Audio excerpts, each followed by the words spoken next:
Welcome back to Locked On Blue Jays. The Jays have made their offseason moves. Moves have been made. Players have been signed. We're going to take a look back over who might be the most regrettable player that we didn't bring back for 2024. You are Locked On Blue Jays, your daily Toronto Blue Jays podcast. Part of the Locked On Podcast Network, your team every day. Welcome back to Locked On Blue Jays. Thank you for making Locked On Blue Jays your first listen every day. We are free and available wherever you get your podcasts and on YouTube. Or the Locked On Podcast Network, your team every day. Welcome back to Locked On Blue Jays.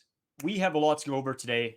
This regrettable decisions segment that we've sort of created is based on that we have made a lot of moves. We've made a lot of signings. There's a lot of different options out in the works for the Toronto Blue Jays this season. But I think it's important to take a look back at the players maybe we didn't sign and who we might honestly regret not re-signing or not getting to come back here. I mean, there is some players that obviously made the decision themselves not to come back, players that maybe we didn't offer them enough money at the time. So we're going to take a look back over, some of the players we regret not getting personally, or the most regrettable. Maybe we still don't necessarily fully regret not doing anything, but we'll get into all that. And then we wanted to do Erik Swanson's player profiles. He's one guy that we have not covered a ton yet that we probably should go over. And then a bunch of spring training news. There's a lot that came out over the past 24 hours that we'd love to get into. It's going to be a lot of exciting stuff for Blue Jays fans. I'm, of course, your host, Branden Wasco, co-hosted, co-anchored Carter First. You can find us on Twitter, Branden Wasco, Carter First too. I've been getting some new followers on there. You guys have reached out. It's fantastic. I'm going to try to keep that up to date, as well as our TikTok page, Locked On Blue Jays. And I think we'll be kicking off an Instagram page as well, so you guys can check us out on all platforms and, watch whatever you want to watch. Carter, before we get into anything too heavy, the Beer League playoffs have continued. How'd the boys do tonight? Yeah, unfortunately, we lost Tuesday night. Like I said, not enough players. And today we had all the boys there, other than you, actually. You decided to dip on the boys again. Another shift you had, unfortunately. Yeah. But we had 11 players, so that's a lot better than what we've had in previous games. And this game was a little bit interesting. We got out to a hot start. We got 4-1 very quickly. That we took that into the first intermission. Started fumbling a little bit on defense. Something that the Blue Jays, we probably could have learned from a little bit if we used a little bit more of their defensive upside. We definitely could have made this more of a blowout, but I guess we had to entertain the fans a little bit. So it was 5-4 after the second period, and then we just started taking it to them in the third. Ended up winning 9-5. I mean, I'm going to give you my point totals real quick. Got an assist on the first goal, and then I just, channeled my inner Vladdy, maybe rebound off the glove, and I just, I let it get a little bit inside on me and just hammered that into the net. A little bit of a baseball swing on that. So props to me for my hand-eye coordination. And I learned that from Vladdy, Bo Bichette, and Alejandro Kirk, actually. Oh, good for you. Yeah, it's nice to see the boys pull out a win. Of course, I'm pretty shook that I haven't been able to go to a playoff game, but of course, the work schedule. I've been doing the late shifts, Jets games, and just our evening broadcasts as well. So yeah, it's been tough to get out to some, but I am excited for Saturday. It is a full day of playoff hockey. I'll be ready. I'll be ready to grind it out in the corners, make some nice passes so that, I'm not a huge goal scorer myself, but I can sauce the puck a little bit. I'll throw it over to Matty Boonstra, who can maybe pocket some in the net. Or I think I'm playing with Hudson and Smitty, actually. I think that's my line. So I'll get some out for the boys. But you know what? We only got a week left of hockey. And then I think beginning of June, our slow pitch season starts. We're back-to-back champions, mixed champions. Our men's team not doing as well. But yeah, I'm pumped to get into that. Golf's right around the corner. It's beautiful here in Winnipeg. So we are pretty pumped about that. Hopefully a quick golf season, quick baseball season, early start. I don't know. Did you put in for your golf membership yet? I have not, actually. I got to pay for school, had to pay some credit cards off, stuff like that. I have until April 1st, so I'm just saving up the funds a little bit, but I'm definitely going to get that golf membership. That's pretty much one of the only things we do in the summer is we go to work, we watch the Blue Jays, and we play golf. And I guess we do play the odd time slow pitch baseball as well. And then we have the odd beverage in the summer. I mean, who doesn't? One or two, maybe. So yeah, we definitely enjoy the summer months because in Winnipeg, it's usually only warm for about 3-4 months of the year, but we are kind of getting blessed with some decent weather in March. Yeah, it's been beautiful. I left work today. It was +2 outside. I was like, oh my goodness, bring me the heat. It's been cold in our apartment. Carter has the warm room in our apartment, and for some reason, my room and the living room is colder than the other like 3 rooms in the house. So it's just criminal out here. But it'll get warm. We'll be back. We'll be buzzing. But I think to get into some actual Blue Jays news, because I mean we've been rambling about our beer league teams, and I don't know if anybody necessarily overly cares about that. I just care about my stat line. That's all. That's all I care Yeah, about. Too. honestly, that's where you should Well, start. as long I'm surprised they don't have you as like a prize pick player yet. Yeah, I'm waiting. I've been sending emails. I'm like, hey, like hammer my overs. I'm obviously hitting them every single time. Yeah. But the only thing I do care about at the end of the day is a win. And we do have former NHLer Dale Weiss in our league, and there was a little bit of some arguments going on the Instagram page there, so that was funny. But we probably will have some interesting stories, maybe a couple fights this weekend in beer league, because it is pretty much the scouting for NHL playoffs and everything, right? Yeah, so as everybody knows, I'm our like me and Carter are like last line grinders pretty much. We just get out there and do the work. So I might have to challenge Dale Weiss at center ice to start off Saturday's 9 a.m. game, just to set the tone. Not a big fighter, but I feel like I could, I got the balance out there. I think I can maybe throw a couple, dip and dodge. I don't know, but we do want to talk about our regrettable decisions as the Blue Jays in the going into the 2024 season. We let a lot of players go, not a ton, but maybe some bigger names. So I'll throw it to you, Carter. If you had to bring back one person or one move that maybe shouldn't have been made or whatever, what decision are you going with? See, for this, I would have to backtrack a little bit because right now this would make absolutely no sense to have this player on the team. But I was surprised that the Blue Jays didn't offer Branden Belt a contract with how good he was, especially after those first 3 weeks of the season. We got this guy from the Giants, and we knew that Branden Belt is a streaky hitter, but he comes to training camp or spring training late. He goes like 1 for 26 in his first 26 at bats with like 19 strikeouts. It was horrible. We're like, we paid $13 million for this guy. Like, what are we doing here? And then obviously he did turn it on. So Branden Belt's stats last year were only 103 games played. He did deal with a little bit of injuries, 86 hits, 43 RBIs. He hit 254, an OPS of 859, and 19 home runs. And the 19 home runs was the biggest thing for the Toronto Blue Jays. It's because Vladdy had the most home runs on the team with 26. And I think he played somewhere between 155, 160 games. So a lot more games than Branden Belt played. Branden Belt, if he played a full season, he probably would have been closer to that 30 home run mark.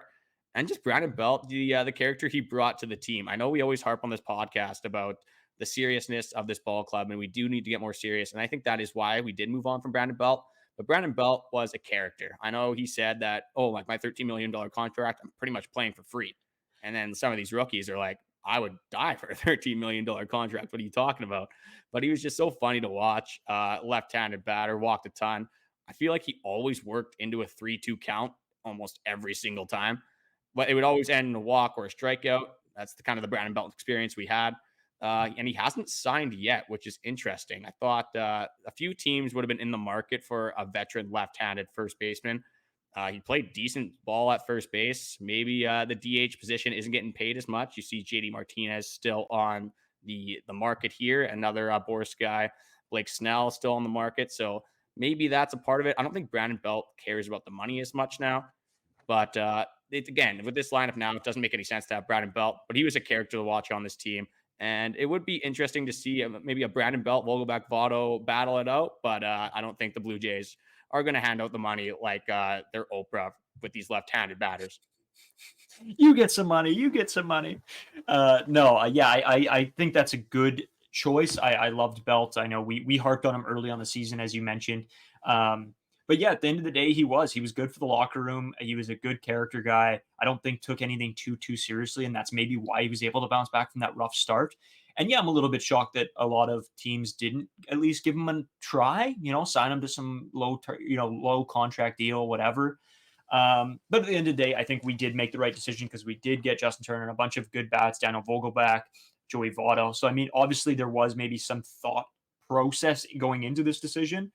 But at the end of the day, yeah, I mean, we can't tell until after the season and we see how these guys do compared to how Branden Belt does on whatever team he ends up going to. My regrettable decision, it's an odd pick, but out of the players that I was given, right, that obviously didn't re-sign here was Matt Chapman, which there's no spot for him, and it looks like everybody's doing okay. Then it was Whit Merrifield, which again, we have so many utility guys right now that maybe it wasn't a need for us. And then, of course, Branden Belt. And then the final guy, Jordan Hicks. And Jordan Hicks is a very good baseball player. He's a very good reliever. He can come in some very, very high leverage situations. The stats last year weren't eye catching, they weren't the most popping thing ever. He had a .8 war, a 3.29 ERA, strikeouts per nine, he had 8.3, walks per nine, 3, and then home runs per nine, a .8, which is an excellent number, giving up because he threw so hard. And it is tough to catch up on his baseballs that, he was a guy that wasn't giving up the long ball too often. The only caveat that I have to this Jordan Hicks, regrettable decision is this bullpen is so good. And he's a guy that obviously wasn't wanting to make this his home in Toronto. So at the end of the day, I think it is the right decision. But out of the options that I was given, I think that this bullpen is strong enough to, go on without him. I don't think there's going to be any problem, but it's always important to have good pitching in that bullpen. Yeah, just looking at Jordan Hicks' contract, it's a 4-year, $44 million deal. I know they do want to stretch him out as a starter, but in Jordan Hicks' history with the St. Louis Cardinals, that has never worked out. His location and command has kind of gone out the window as he gets more into the game. But saying that, I'm definitely going to miss seeing 103 on the radar gun. It's like you blink and you're almost missing Jordan Hicks pitches. It's crazy. But that is something we're going to miss in this bullpen. Like we do have Jordan Romano who can bump it up to 99, maybe touch 100. Nate Pearson, if we even see him this year, it's kind of all over the place. Jordan Hicks, like you said, this opened the door for Yariel Rodriguez to sign here. So I think in the end, it is going to work out. Yariel Rodriguez having that same kind of deal where a little bit cheaper, a little bit more of a term, a 5-year deal, and a guy that's had a lot of success. And in 2022, he had a sub-2 ERA for Yariel Rodriguez. But back to Jordan Hicks here. I think he's going to have success with his new team.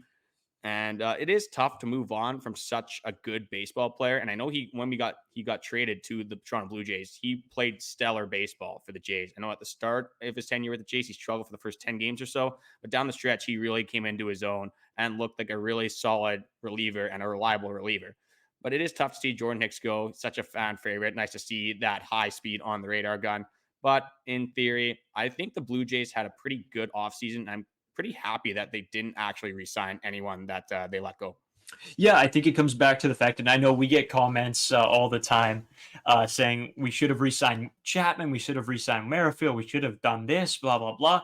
But at the end of the day, there's a lot of thought that goes into all these things. And looking back, does Chapman make a big enough deal where you want to pay him $100 million compared to, don't get me wrong, IKF isn't cheap, but then you have so much more room for if Davis Schneider has a really good year, if Kevin Biggio, is unbelievable, or so many other guys that, you could slot in there. I mean, I don't think we're going to see SB too much, but whatever.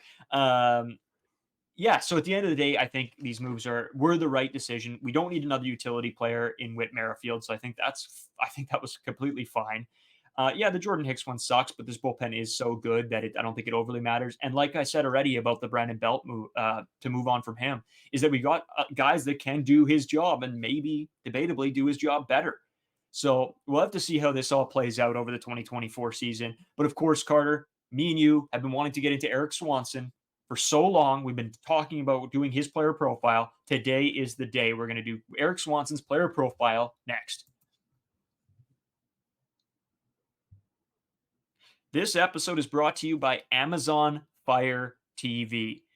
Fire TV is your destination for sports, from live games to highlights to in-depth analysis. Fire TV offers amazing viewing experiences with smart TVs, as well as the Fire TV Stick that you can plug into your existing TV that provides access to millions of movies and TV episodes, as well as free and live TV.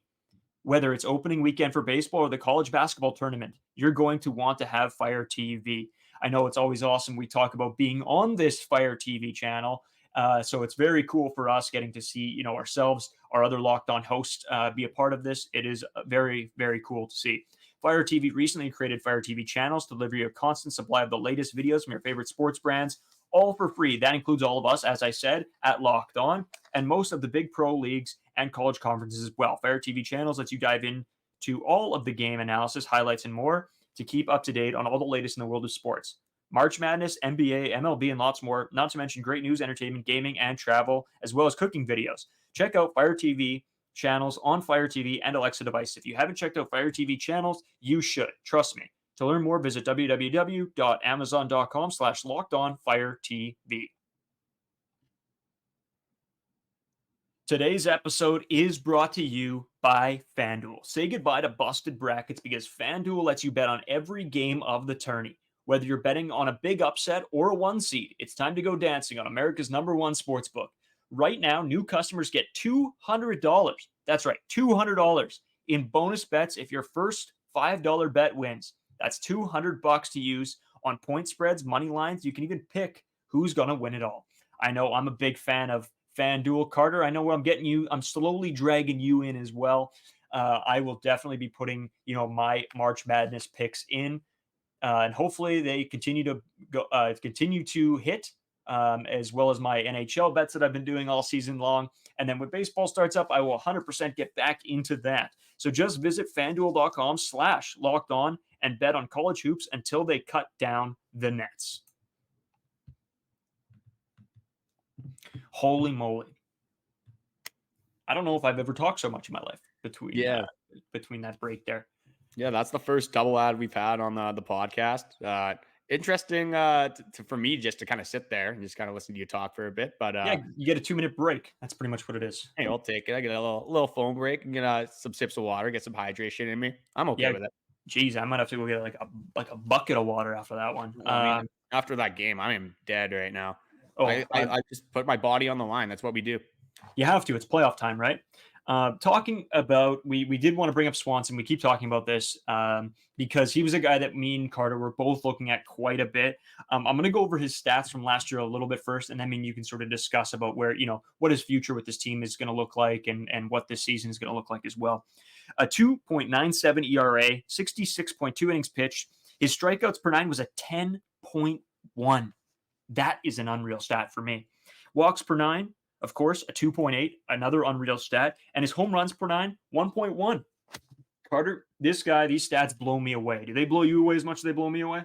Man, I love Erik Swanson so much. I know there was a lot of people sort of hating on the Teo trade back in 2022 for Erik Swanson. But after that 22 season, how bad our bullpen was and how much offense we did have at the time, I think that Erik Swanson move was awesome. And it's worked out very well for us so far. You went over his stats. His strikeout to walk ratio is insane. He's such a good pitcher. He's established for me as our setup man. And for a guy that got overworked, to say the least, last season, 69 games played. That's 12 more games played than he's ever had in his career. Most innings pitched by 8. Erik Swanson, with this bullpen, why are we overworking him? Why are we throwing him more than he's ever thrown in his entire life? And then we overwork him, and then he starts getting fatigued and he gets injured. He goes on the 15-day IL stint, and he still played the most games of his career. So I need the Toronto Blue Jays bullpen to manage this guy better because he's so electric when he's out there, but you got to keep him on the field. Yeah, he is one of our best guys, right? We need him to be able to set up Romano in those big situations. He is just perfect at it. But the problem is, like you said, 100%, is that we overwork him. And then we're not getting his best when we could be, right? And we have such a good bullpen that there should be no worry about this whatsoever. But for some reason, we keep going back to him. And don't get me wrong, he's unbelievable. But he can only be unbelievable if you give him time to actually rest in between days. Well, and just think about this. As we're getting closer to the regular season, think about a Kevin Gausman start. 7 innings. Splitter's looking unbelievable. Candidate splitter, what do? You throw Erik Swanson in there. What's he going to do? Throw the exact same splitter. Obviously, it moves a little bit differently. The grips are a lot different, but he gets the same effective results. You go Erik Swanson 1 inning, and then you throw Jordan Romano out there throwing 100. Yeah, that's pretty filthy if you ask me. That's something I could definitely get behind as a Jays fan. And if I'm opposing teams looking at this bullpen and this pitching staff, I'm definitely getting nervous with how good this bullpen is, led by Jordan Romano, Erik Swanson, and how good the starting pitching staff is. Erik Swanson is still under contract for a couple more years. Thank God. Erik Swanson might be my favorite player in this bullpen. Maybe other than Jordan Romano, it's tough to say. Okay. It's really, oh man, that one is going to be one that I have to debate. But Erik Swanson, 4 saves when he came in for Jordan Romano. And another stat, a guy that's just so good, can do it in any leverage. We saw him starting to be used in like fifth inning situations. I think that's more of a transition with MLB baseball, especially towards the end of the year. With these must win games, some you might have the highest leverage situation in the fifth inning where there's bases loaded, no outs, compared to the eighth inning where it's a clean slate. Yeah. So Erik Swanson, his flexibility with when he can be thrown into games is such a huge asset for this bullpen. And I'm so excited to see him pitch effectively again in Blue Jays blue. Yeah, I'm pumped for this season. He's the guy I would say outside of Jordan Romano that I am most excited to see out of this bullpen. I think the way Jordy just carries himself is just something special. But Swanee is unbelievable as well. I love watching him play. And yeah, I mean, if you need him, in certain spots, he can do it. But I think the biggest thing is going to be give him enough rest. And I think for teams facing the Blue Jays, a key for them going forward against this Blue Jays team is going to be to get on their starters, be able to hit their starters. Because, yeah, it's a tough look coming against our bullpen. So I think teams are going to be looking at to take full advantage of the situations against our starters, which is a tough task in its own because they're so good. But I think no team wants to go up against our bullpen, and it is debatably the best bullpen in the MLB. Yeah, when you're looking at the bullpen and the starting pitching staff and kind of how good this offense is starting to look in spring training, I'm trying not to get too excited because the Blue Jays seem to let us down time and time again. But as we're getting closer and closer to the season, more and more anticipation is growing. Dalton Varsho smacking the ball, Alejandro Kirk smacking the ball, Eduardo Escobar hit a home run. So there's a lot of cool things happening in spring training. And just before we get into that, Branden, you have something that you want to tease again. Yeah, of course. As you guys all know, I went on to a call with a bunch of other MLB hosts, and I'll let you know exactly why I did that. As you know, Locked On has launched their first ever national sports 24/7 streaming channel, Locked On Sports Today. Baseball fans, mark your calendars for March 20th at 7 p.m. Eastern Time for the best MLB season preview coming exclusively to Locked On Sports Today. On March 20th at 7 p.m. Eastern Time, be the first to get local insight from your MLB local experts of Locked On Podcast Network. Find it on March 20th at 7 p.m. Eastern Time. I said it again. That was 3 times, I think. I'll say it again. March 20th, 7 p.m. Eastern Time.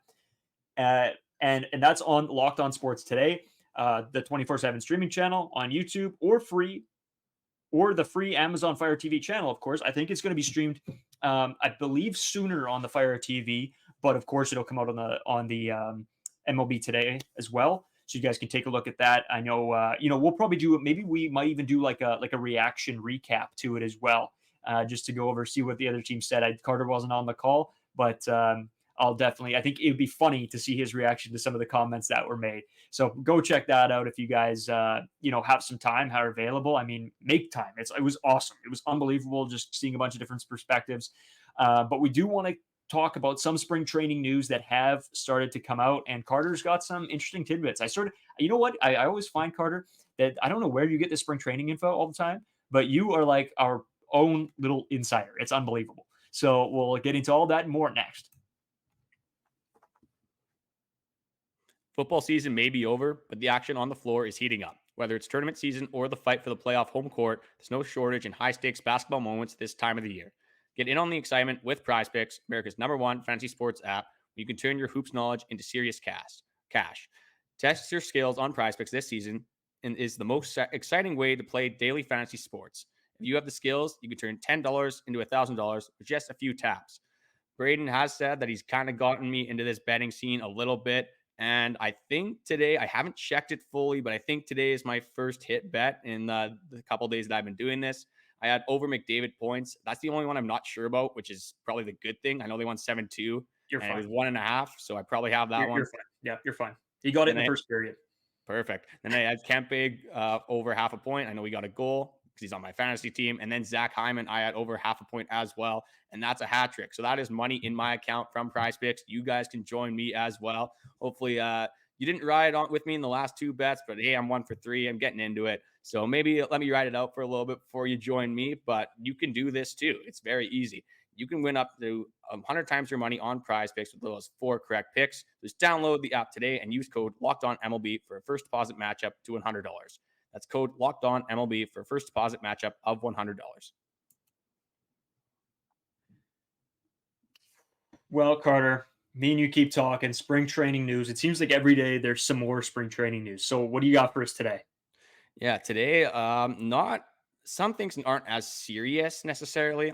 Though I'm going to start with the first one here, and it's not as much about the baseball, but Hazel May just finished her annual season opening sit down conversations, and Vladdy shared with HR that he wants to bring back the home run jacket.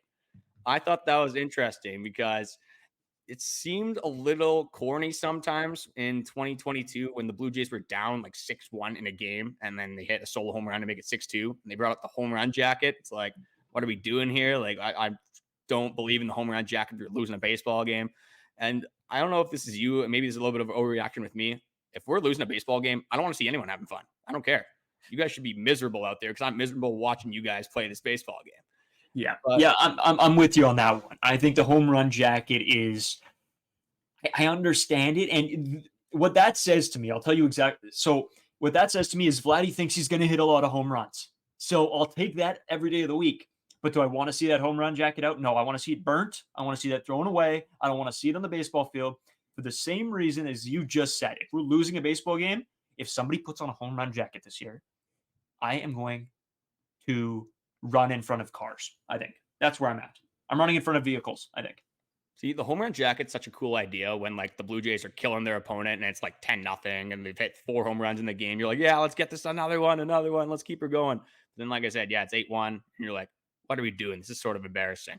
Yeah. Moving on. This isn't actually Blue Jays related, but it will definitely impact the Blue Jays this upcoming season. I'm seeing Braden smirking a little bit already, which is kind of messed up because there was an injury here, but it is on our division rivals. So it's again, it does help out the Blue Jays. But Garrett Cole will be out for at least 2 months per John Heyman. So this might mean that they're in on Blake Snell again. That's a huge injury for the New York Yankees, especially coming off of last season where they had a lot of starters injured again. So a tough start for the Yankees. And we don't like to play on injuries from other teams, but it definitely will help out the Blue Jays from a statistical standpoint. Yeah, and I'll say this is as much as it is good for the Blue Jays. I think not having to face them at the end of the day, an injury is something serious, and I do make jokes about it, but obviously we don't want anybody to be hurt, right? But at the end of the day, yeah, I also am probably one of the biggest Garrett Cole haters there are, but in the same breath, I do hope that he is better and that it's not nothing serious because an injury is an injury. I've been there. It sucks. So we don't want to make it seem like we're making a joke out of it. But I do hate Garrett Cole. So just putting that out there. This is what we want. We want Garrett Cole to make a very speedy recovery, come back, and then throw a 12 ERA. You know what? Just go out there, maybe rush yourself a little bit. Maybe don't take the warm up, don't take the necessary steps to get back. Just go out there and just be bad. I would love to see Garrett Cole be horrible. Be healthy and be bad. Be healthy and be bad. That would absolutely light up my world. And one more thing that I wanted to bring up is actually from the Blair and Barker show. And it has to do with Ernie Clement, as we brought up on this podcast. He looks unbelievable. Such a hot start. He is mashing baseballs. And why wouldn't you want a guy who is absolutely killing the baseball to be on your opening roster? So in terms of this, Kevin Parker on Ernie's chances of an opening spot, he says, from everyone I've talked to, it's certainly headed in that direction, which isn't a lot. I mean, it says that Ernie Clement might be on the team, but this is the part that I thought was interesting. So he'll follow up from Barker. He raised his hand and said, what does this mean for Santiago Espinal? And the one word he kept hearing was a trade. We've been hinting about this on the podcast. I know I have, especially when we did our second baseman and third baseman rankings. It just doesn't make sense. If you have so many second, third basemen, just infielders in general, there's not enough mouths to feed on this team. If you can get a prospect or maybe a power bat for Santiago Espinal, I think you got to run with that. And Espinal isn't a horrible player. I know he hits around 265, which is serviceable. He's a pretty decent defender. It's just when you have Ernie Clement, you have Kevin Biggio, you have IKF, you have Davis Schneider. Are you really comfortable playing Santiago Espinal over any of these players? I don't think so. Yeah, and I actually went on to 680 CJOB just before spring training and was talking it over with Sports Show host Christian O'Mell. And I actually did bring this up to the fact that I could see Santiago Espinal be a package deal or in the package for a bigger trade for a power bat heading into the season. I know we talked with Caitlin McGrath as well about the chances of a trade going into this season or, partway through and what that would look like. Now, Caitlin didn't seem to think that there would be a trade made early on, but maybe towards the trade deadline. So I'm not sure where this is going to fall, but I think a lot of us have seen this coming over the past little bit. So I think it's just little confirmation that we're all seeing the same thing. Yeah, and I know I just said that that was the last thing I brought up, but I lied because there's a couple more things I want to bring up. Chris Bassett, it's going to be very quick. Chris Bassett's a dog, 9 Ks in 5.1 innings. He's getting ramped up. It's really nice to see that. And then Justin Turner home run. That's awesome to see. It's nice to get him kind of settling in. And it is about damn time Eduardo Escobar did something. Honestly, just did anything. But he did launch a 3-run home run into the right field seats. So it was nice to see him kind of start to see something out of him, literally anything. So it's nice to see that, a little bit of power out of Eduardo Escobar. But saying that, that is going to be it for the show. Before we do head out, though, I want to shout out our Locked On 24/7 streaming channel. The NFL free agency is going absolutely nuts. The Panthers made a good trade for Deontay Johnson. Finally, a trade that was actually good for the Panthers. I couldn't believe it when I saw it. So if you guys are NFL fans, NHL fans, NBA fans, it's a great time and great opportunity to tune in to our Locked On Sports Today streaming channel on YouTube. And just make sure you subscribe when you go over there. Yeah, and I did want to bring up, Carter, I said earlier that my room is cold. Well, I am boiling like a stove right now in my room. I don't know if you cranked the heat up on me, but or just trying to smoke me out. I'm not really sure, but I'm so drenched right now. Now, you know how I feel literally every night. My room is a sauna, and I'm like a pretty warm-blooded person. So in the winter, sometimes I've opened my window when it's minus 25. Maybe that makes me a psychopath. I don't care. I'd rather be cold than hot. It does make you a psychopath. But we do, of course, St. Patrick's Day coming up as well. That'll be our hockey day. So I'll probably be wearing my athletics Josh Donaldson jersey as well. I think I'm a psychopath, so I bought a bunch of Josh Donaldson jerseys from almost every team he's played on, except Carter. Which team didn't I buy? The Yankees. The Yankees, because that is a sin, I believe. But anyway, thanks again a bunch for watching. Also, hit the subscribe button. We noticed a ton of you guys aren't subscribed, so that would really help us out. And again, always appreciate you guys. Check us out on Twitter, Braden 5 Wasco, Carter First 2, and we'll see you tomorrow.